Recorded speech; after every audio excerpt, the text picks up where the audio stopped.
Good morning, all. Today I'm discussing about the Indian author Kalidasa, who is an Indian author. We can see the picture of Kalidasa. കാളിദാസൻ്റെ ഒരു ചിത്രമാണ് നമുക്കിവിടെ കാണാൻ സാധിക്കുന്നത്. അദ്ദേഹം ഒരു Indian പോയറ്റാണ്.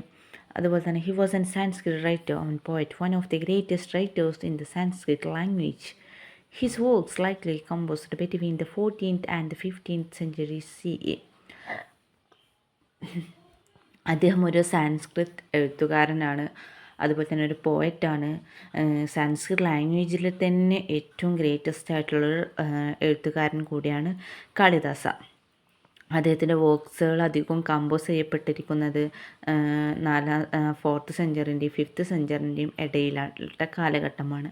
And his works explore the themes of human emotion and nature.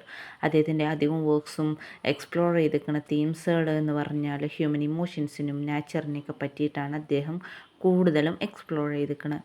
അതുപോലെ തന്നെ his most famous works include the plays Abhijnana Shakuntalam, Vikramorvashiya and Malavikagnimitra. അദ്ദേഹത്തിൻ്റെ മേജർ വർക്ക്സ് ആണ് ഈ പറഞ്ഞ 3 അതുപോലെ തന്നെ അദ്ദേഹം ധാരാളം പോംസും എഴുതിയിട്ടുണ്ട്. അതിൽ കുറച്ച് പോംസാണ് Raghuvamsha and the Kumarasambhava, Meghaduta and Ritusamhara. അതുപോലെ Kalidasa's works are deeply inspired by nature with vivid description of nature, seasons and landscapes and the natural world, often reflecting his love for nature. അതുപോലെ തന്നെ അദ്ദേഹത്തിൻ്റെ വർക്ക് എന്ന് പറഞ്ഞത് ഹൈലി അസോസിയേറ്റഡ് വിത്ത് നാച്ചർ, അതായത് നാച്ചറുമായി associate ചെയ്തിട്ടായിരിക്കും അദ്ദേഹത്തിന് അധികം വർക്ക്സും എഴുതിയിട്ടുണ്ട്. നാച്ചറിൽ നിന്ന് ഇൻസ്പയർ ആയിക്കൊണ്ടാണ് അദ്ദേഹത്തിൻ്റെ ഏറ്റവും അധികം വർക്ക്സും അദ്ദേഹം എഴുതിയിട്ടുള്ളത്. നാച്ചറിൻ്റെ വിവിധ ഡിസ്ക്രിപ്ഷൻസ് നമുക്ക് അദ്ദേഹത്തിൻ്റെ വർക്കിലൂടെ കാണാം. സീസൺസിനെ പറ്റി, അതുപോലെ തന്നെ ലാൻഡ്സ്കേപ്പിനെ പറ്റി, നാച്ചുറൽ വേൾഡിനെ പറ്റി, അതിനൊക്കെ ഉപരി അദ്ദേഹത്തിന് നാച്ചറിനോടുള്ള സ്നേഹം കൂടി നമുക്ക് അദ്ദേഹത്തിൻ്റെ വർക്കിൽ റിഫ്ലക്റ്റ് ചെയ്യുന്നതായി കാണാം. And he portrays a wide range of human emotions with a great sensitivity and depth, including love, longing, joy and sorrow. അതുപോലെ തന്നെ അദ്ദേഹത്തിൻ്റെ വർക്കിൽ അദ്ദേഹം ചിത്രീകരിച്ചിട്ട് ഹ്യൂമൻ ഇമോഷൻസിനെ കുറിച്ച്, അത് സന്തോഷം, സങ്കടം, അതുപോലെ തന്നെ സെൻസിറ്റിവിറ്റി, ലവ്, എല്ലാത്തിനെയും കുറിച്ച് അദ്ദേഹത്തിൻ്റെ വർക്കിൽ പ്രതിപാദിക്കുന്നുണ്ട്. His focus of human experiences, values and the relationships rather than the strictly religious themes positions him as a secular humanist according to the some scholars.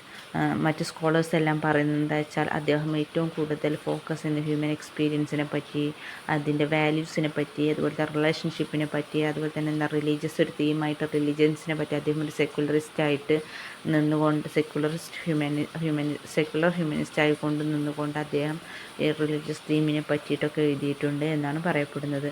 Kalidasa's writing is characterized by its simplicity, elegance, and the use of beautiful similes and metaphors, making it accessible and captivating. അതുപോലെ തന്നെ കാളിദാസൻ്റെ writing എന്ന് പറയുന്നത് ഏറ്റവും കൂടുതൽ പ്രത്യേകത ഉള്ളത് എന്ന് പറഞ്ഞാൽ അദ്ദേഹത്തിൻ്റെ സിംപ്ലിസിറ്റി ആൻഡ് എലിജൻസ് ആണ് ഏറ്റവും കൂടുതൽ അതിലെടുത്ത് കാണിക്കുന്നത്. വളരെ സിമ്പിളായിട്ടുള്ള ലാംഗ്വേജിലാണ് അദ്ദേഹം എഴുതിയിട്ടുള്ളത്. അതുപോലെ തന്നെ നല്ല ബ്യൂട്ടിഫുൾ ആയിട്ടുള്ള മെറ്റാഫോഴ്സും സിമിലീസും ഒക്കെ യൂസ് ചെയ്തുകൊണ്ടാണ് അദ്ദേഹത്തിൻ്റെ വർക്ക്സുകൾ രചിച്ചിട്ടുള്ളത്. Kalidasa's works have had a profound and lasting impact on Indian literature and culture. His writings have been translated into numerous languages and continue to be studied and appreciated worldwide. അതുപോലെ തന്നെ അദ്ദേഹത്തിൻ്റെ work Indian ലിറ്ററേച്ചറിലും കൾച്ചറിലും ഒരുപാട് മാറ്റങ്ങൾ കൊണ്ടുവന്നിട്ടുണ്ട്, അതിൽ ഒരുപാട് impact ഉണ്ടാക്കിയിട്ടുണ്ട്. അദ്ദേഹത്തിൻ്റെ വർക്ക്സ് ധാരാളം ലാംഗ്വേജിലോട്ട് ട്രാൻസ്ലേറ്റ് ചെയ്യപ്പെട്ടിട്ടുണ്ട്, അതുപോലെ തന്നെ സ്റ്റഡി ചെയ്യപ്പെട്ടിട്ടുണ്ട്, വേൾഡ് വൈഡ്ലി അപ്രിഷ്യേറ്റ് ചെയ്യപ്പെട്ടിട്ടുള്ള വർക്ക്സും കൂടിയാണ് കാളിദാസൻ്റെ വർക്കുകൾ. Then we can move to the section the city of Ujjain and its relevance in Kalidasa. കാളിദാസന് Ujjain എന്ന് പറയുന്ന സിറ്റിയുമായുള്ള ബന്ധം എന്തൊക്കെയാണ് എന്ന് നമുക്ക് നോക്കാം. He is deeply connected the city of Ujjain. അദ്ദേഹം ഉജ്ജയിൻ എന്ന് പറയുന്ന സിറ്റിയോട് വളരെയധികം അദ്ദേഹത്തിൻ്റെ ലൈഫിന് കണക്ഷൻ ഉണ്ട് എന്ന് പറയപ്പെടുന്നു. Ujjain is believed to have been a significant location in his life, possibly his home and a place he often referenced in his works. അതുപോലെ തന്നെ എന്താണ്, ഉജ്ജയിൻ എന്ന് പറയുന്നത് അദ്ദേഹത്തിൻ്റെ ജന്മസ്ഥലമായിട്ടാണ്, അദ്ദേഹം ജനിച്ചു വളർന്ന സ്ഥലമായിട്ടാണ് കണക്കാക്കപ്പെടുന്നത്. അദ്ദേഹം അവിടെയാണ് ജീവിച്ച് വളർന്നത് എന്നും പറയപ്പെടുന്നുണ്ട്. അതുപോലെ തന്നെ എന്താണ്, അദ്ദേഹത്തിൻ്റെ ഒരുപാട് വർക്കിൽ ഈ ഉജ്ജയിനിനെ പറ്റിയിട്ടുള്ള റെഫറൻസ് നമുക്ക് കാണാവുന്നതാണ്. അവിടുത്തെ ആളുകളെ പറ്റി, അവിടുത്തെ സറൗണ്ടിങ്സിനെ പറ്റി, അവിടുത്തെ കൾച്ചേഴ്സിനെ പറ്റി എല്ലാം എന്താണ് ഒരുപാട് അദ്ദേഹത്തിൻ്റെ ബുക്കുകളിൽ നമുക്ക് റെഫറൻസ് ആയിട്ട് കാണാവുന്നതാണ്. പിന്നെന്താ പറയുന്നത് വെച്ചാൽ he is thought to have lived during the reign of King Vikramaditya of Ujjain, possibly in the 15th century CE. അതുപോലെ തന്നെ ആ ഒരു സമയത്ത് ഉജ്ജയിന് ഭരിച്ചിരുന്ന ആളായിരുന്നു കിങ് വിക്രമാദിത്യ. അദ്ദേഹം 5-ാം നൂറ്റാണ്ടിൽ ഉജ്ജയിൻ ഭരിച്ചിരുന്ന ഒരു രാജാവായിരുന്നു. ആ ഒരു കാലഘട്ടത്തിലാണ് നമ്മുടെ കാളിദാസൻ എന്ന് പറയുന്ന പോയറ്റും ജീവിച്ചിരുന്നത് എന്നാണ് പറയപ്പെടുന്നത്. Kalidasa's works, particularly Meghaduta, the translation version is The Cloud Messenger, contain vivid description of Ujjain, its people and its surroundings, suggesting he had a strong connection to the city. അതുമാത്രമല്ല അദ്ദേഹത്തിൻ്റെ വർക്കായിട്ടുള്ള മേഘദൂത്ത എന്ന് പറയുന്ന വർക്ക് അത് ഇംഗ്ലീഷിലേക്ക് ട്രാൻസ്ലേറ്റ് ചെയ്യപ്പെട്ടിട്ടുണ്ട്. അത് ഇംഗ്ലീഷിലേക്ക് ട്രാൻസ്ലേറ്റ് ചെയ്യപ്പെട്ടപ്പോൾ അതിൻ്റെ ടൈറ്റിൽ ദ ക്ലൗഡ് മെസ്സഞ്ചർ എന്നായിരുന്നു. ഈ ഒരു വർക്കിൽ എന്താണ്, അദ്ദേഹം ഉജ്ജയിനിനെ പറ്റിയിട്ട് കുറേ ഡിസ്ക്രിപ്ഷൻസ് കൊടുത്തിട്ടുണ്ട്.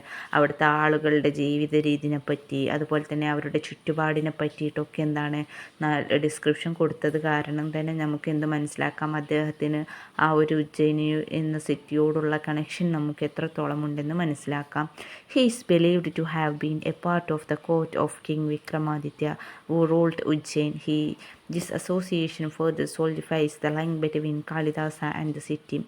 അതുപോലെ തന്നെ എന്താണ്, അദ്ദേഹം വിശ്വസിക്കപ്പെടുന്നത് എന്താണെന്ന് വെച്ചാൽ അദ്ദേഹം കിങ് വിക്രമാദിത്യൻ്റെ കോർട്ടിലെ ഒരു ഭാഗം കൂടിയായിരുന്നു എന്നാണ് പറയപ്പെടുന്നത്. അതുതന്നെ നമുക്ക് മനസ്സിലാക്കാം അദ്ദേഹം എത്രത്തോളം ആ സിറ്റിയുമായി അസോസിയേറ്റ് ചെയ്യപ്പെട്ടിരിക്കുന്ന അദ്ദേഹത്തിൻ്റെ ലൈഫ് എന്ന് നമുക്ക് മനസ്സിലാക്കാം. Then the Gadkaliga temple in Ujjain is also associated with Kalidasa, as he is said to have worshipped goddess Kali there and received divine inspiration for his poetry. അതുപോലെ തന്നെ നമുക്ക് എന്താണ്, ഉജ്ജയിനിയിലുള്ള ഗദ്കാലിക ടെമ്പിൾ അതെന്താണ് കാളിദാസനുമായി വളരെ അസോസിയേറ്റഡ് നിൽക്കുന്ന ഒരു ടെമ്പിൾ. ആ ഒരു ടെമ്പിളിൻ്റെ ഒരു പിക്കാണ് ആ സൈഡിൽ കൊടുത്തിരിക്കുന്ന ചിത്രം എന്ന് പറയുന്നത്. അവിടുന്നാണ് കാളിദാസനും വേർഷിപ്പ് ലഭിച്ച അല്ലെങ്കിൽ ഡിവൈൻ ഇൻസ്പിറേഷൻ ലഭിച്ചത്. എന്തിനു വേണ്ടിയിട്ടുള്ള പോയട്രിയിലോട്ട് തിരിയാനുള്ള ഇൻസ്പിറേഷൻ ലഭിച്ചത് ആ ഒരു ഗോഡസ് കാളിയുമായിട്ടുള്ള വേർഷിപ്പിലൂടെയാണെന്നാണ് പറയപ്പെടുന്നത്. Then Ujjaini hosts an annual cultural festival called the Kalidasa Samaroh, dedicated to celebrating his works and legacy, further emphasizing his connection to the city. അതുപോലെ തന്നെ ഉജ്ജയിൻ എന്ന് പറയുന്ന സിറ്റി ഒരു ആനുവൽ കൾച്ചറൽ ഫെസ്റ്റിവൽ ഹോസ്റ്റ് ചെയ്യാറുണ്ട്. അതിൻ്റെ പേരെന്നെ എന്താണ്, കാളിദാസ സമാരോഹം എന്നാണ്. ആ ഒരു ഫെസ്റ്റിവലിൽ അവർ ചെയ്യുന്നത് എന്താണെന്ന് വെച്ചാൽ അവർ കാളിദാസൻ്റെ വർക്ക്സ്, ആ ലെഗസി, അതൊക്കെ അദ്ദേഹത്തിന് ആ സിറ്റിയുമായിട്ടുള്ള ബന്ധം, ഇതൊക്കെ അവർ സെലിബ്രേറ്റ് ചെയ്യുന്നുണ്ട് ആ ഒരു ഫെസ്റ്റിവലിൽ എന്നാണ് പറയുന്നത്. ഇതിൽ നിന്ന് നമുക്ക് എന്ത് മനസ്സിലാക്കാം, കാളിദാസന് ആ സിറ്റിയുമായി എത്രത്തോളം ബന്ധമുണ്ടെന്ന് നമുക്ക് ഇതിൽ നിന്നും മനസ്സിലാക്കാം.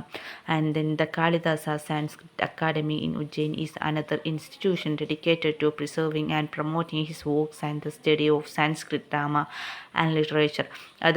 V can see the picture of that academy. ആ സൈഡിൽ കൊടുത്തിരിക്കുന്ന ചിത്രം ആ കാളിദാസ സംസ്കൃത് അക്കാദമിയുടെയാണ് ഉജ്ജയിനിൽ സ്ഥിതി ചെയ്യുന്നത്.